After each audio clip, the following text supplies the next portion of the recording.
महाराष्ट्र में बड़ी जीत मिली है बीजेपी को। इस जीत की वजह क्या है, कारण क्या है? सोशल मीडिया पर जो लिख रहे हैं लोग, क्या वो सही है? सोचिए, टीवी अखबार झारखंड में जीत को नहीं दिखा रहा है, वो महाराष्ट्र में बीजेपी की जीत दिखा रहा है, लेकिन झारखंड में बीजेपी की हार नहीं दिखा रहा है, हेमंत सोरेन की जीत नहीं दिखा रहा है। तो अभी मीडिया जातिवाद से बाहर नहीं आएगा। नमस्कार, मैं शंभू कुमार सिंह और आप देख रहे हैं नेशनल दस्तक। लेकिन सवाल है कि बीजेपी जीत रही, इसकी वजह क्या है और आरजेडी क्यों बिहार में हार गई? ये भी बड़ी खबर है। उसके बाद आपको बताएंगे कि आरजेडी बिहार में क्यों निपट गई, समाजवादी पार्टी जो है वो क्यों चुनाव हार रही है, यूपी में हार गई, 9 में से सिर्फ 2 सीट वो जीत पाए, 7 क्यों हार गई, और क्या बगैर बीएसपी से गठबंधन किए हुए अखिलेश यादव अगली बार भी चुनाव नहीं जीत सकते हैं, और बगैर बीएसपी से गठबंधन किए हुए आरजेडी चुनाव नहीं जीत सकती है।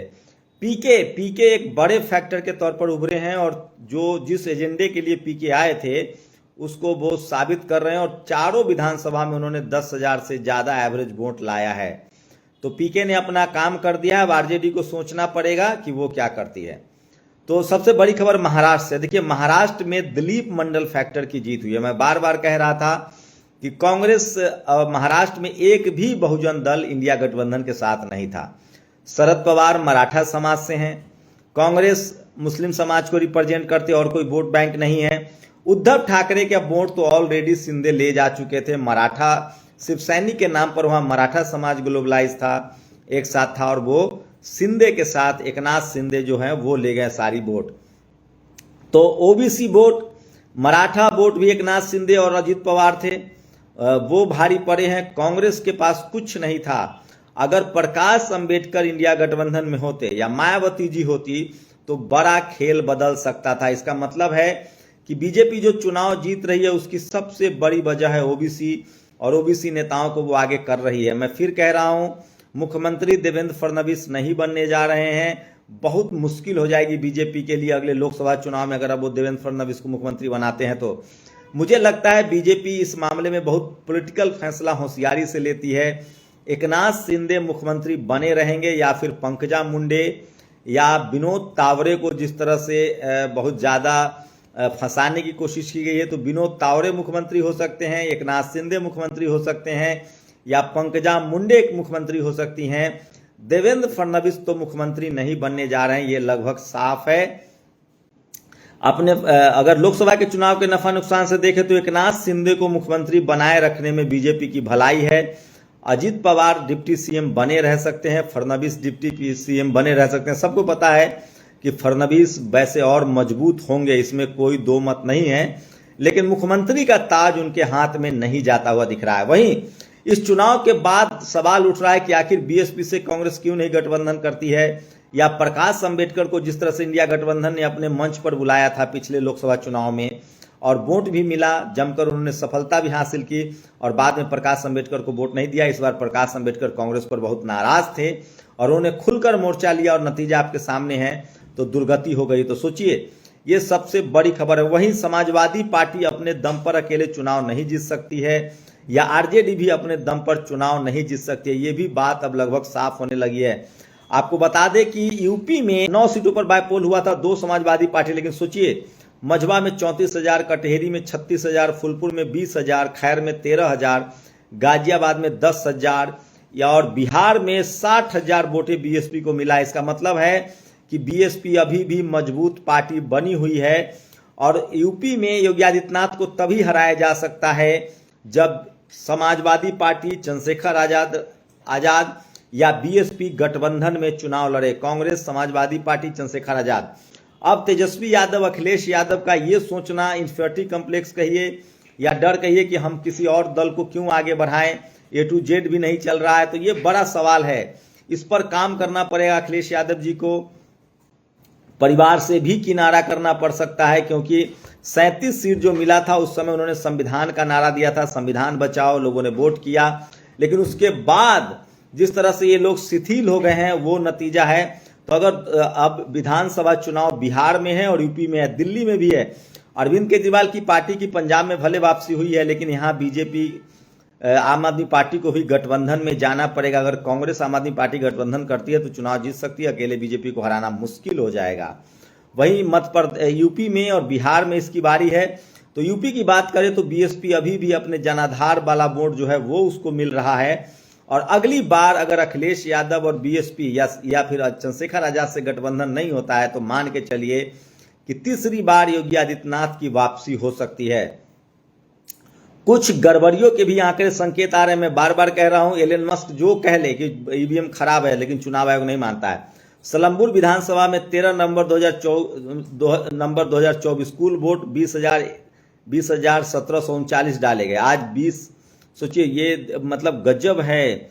आज इकाई दहाई सैकड़ा हजार 2,02,048 वोटों की गिनती किए गए। 743 वोट कहां से आए हैं? तो सोचिए वोट पड़े 2,17,039, और तो ये जिस तरह से वोटों की संख्या बढ़ रही है, सलम्बुर उपचुनाव धोखाधड़ी हुआ है, ये बड़ी खबर है जो लोग सोशल मीडिया पर वायरल कर रहे हैं। स्वरा भास्कर ने बड़ा आरोप लगाया है कि पूरा दिन वोट होने के बाद ईवीएम मशीन 99% कैसे चार्ज हो रहा था।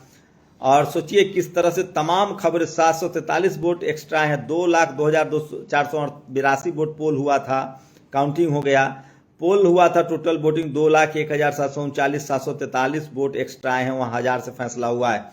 वहीं बड़ी खबर है, सोचिए ये देखिए, ये खुद जो स्वरा भास्कर के पति हैं वो कह रहे हैं, आगे चल रहा था और कुल राउंड जीते वो मेरा नाम फहाद अहमद है। मैं शरद चंद्र पवार साहब एनसीपी गढ़ से 172 अणुशक्ति नगर विधानसभा का उम्मीदवार था। जैसा कि आप इलेक्शन कमीशन की वेबसाइट पे देख रहे थे, मैं लगातार जो है आगे चल रहा था, हत्ता कि 17वें राउंड तक जो है मैं आगे चल रहा था और कुल राउंड जीते वो 19 थे। और फिर एक मिस्ट्री चालू होती है कि जो ईवीएम सुबह वोटिंग के दिन सुबह 7 बजे से लेके शाम को 6 बजे तक चली थी, उनकी 99% बैटरी निकलती है, और वो 99% बैटरी जहां जहां निकलती है उसमें मेरी जो सामने वाली उम्मीदवार हैं सना मलिक जी, जो सुबह से यहाँ नहीं आई थी, शायद उनको अंदाजा था, हम लोग यहाँ 5:30 बजे आ गए थे, लेकिन वो अब तक यहाँ नहीं आई थी, शायद उनको अंदाजा था। लेकिन जिस तरह की शायद महाराष्ट्र के अंदर जिस तरह की भी चीजें चल रही थी, उस घटना के बाद जो रुख महाराष्ट्र की राजनीति में हो रहा था 99, तो इस तरह के आरोप भी लग रहे हैं, गंभीर आरोप हैं। और आपको याद होगा हाल ही में एलन मस्क ने ईवीएम को लेकर कहा था हमें ईवीएम खत्म कर देना चाहिए, लेकिन भारत में ईवीएम है। ये तस्वीरें बहुत वायरल हो रही, हुल जोहार हेमंत सोरेन की जीत की बड़ी तस्वीर हैं। और तो सोचिए बड़ी खबर है, दलित होने के कारण जीतनराम मांझी को नहीं मिला मगध विश्वविद्यालय का उद्घाटन का आमंत्रण। सोचिए केंद्रीय मंत्री हैं अखिलेश यादव ने बड़ा कमेंट किया है, इलेक्शन को करप्शन का पर्याय बनाने वालों के हथकंडे तस्वीरों में कैद होकर दुनिया के सामने उजागर हो चुके हैं।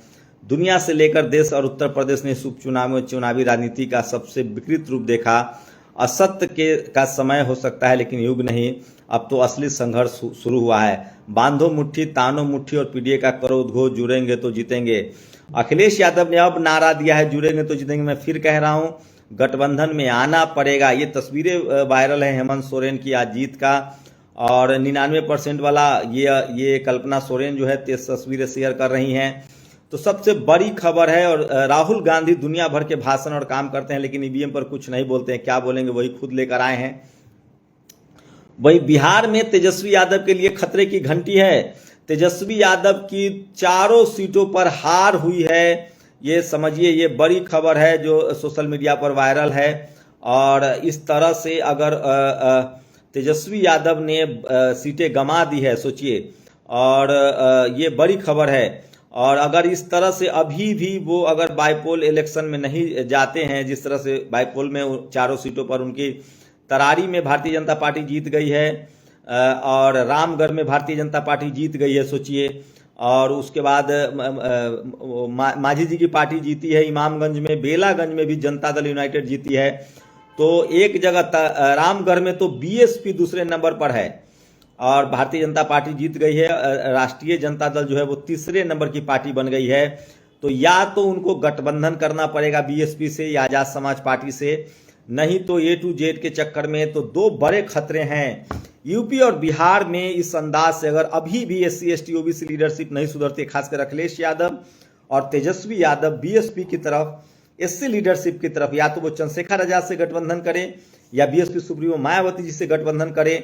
चिराग पासवान अभी उस खेमे में है, तभी कोई वापसी हो सकती है। सोचिए बीजेपी दिलीप मंडल को अपना सलाहकार बना सकती है, जबकि वो इतने आलोचक थे, लेकिन ये लोग एक दूसरे से मिल नहीं सकते। तो राजनीति बहुत मिरेकल करने जा रही है और धीरे धीरे इस देश में तमाम जो मठाधीश हैं, पॉलिटिकल मठाधीश हैं, उनको चैलेंजेस मिल रहे हैं। और ये तो बीजेपी ने कर दिया है कि आपको या तो मेहनत करना पड़ेगा, पॉलिटिकल सोशल अलायंस बनाना पड़ेगा, तभी चुनाव जीत सकते हैं। और प्रशांत किशोर ने जिस तरह से 2 साल में अपने आप को एस्टैब्लिश किया है, अभी भी समय है तेजस्वी यादव गठबंधन की तरफ बढ़ें, लोगों से मिलें, नए युवाओं को मौका दे, नहीं तो संजय यादव अब चुनाव जिताने की स्थिति में नहीं है, और न मनोज झा। शुक्रिया। नेशनल दस्तक की आपसे गुजारिश है कि अगर इसको बचाना चाहते हैं तो नेशनल दस्तक को सब्सक्राइब करने के लिए रेड कलर के सब्सक्राइब बटन को दबाएं, फिर बेल आइकन की घंटी दबाएं। नेशनल दस्तक को बचाने के लिए बहुत जरूरी है कि हर खबर को शेयर करें, लाइक करें, कमेंट जरूर करें।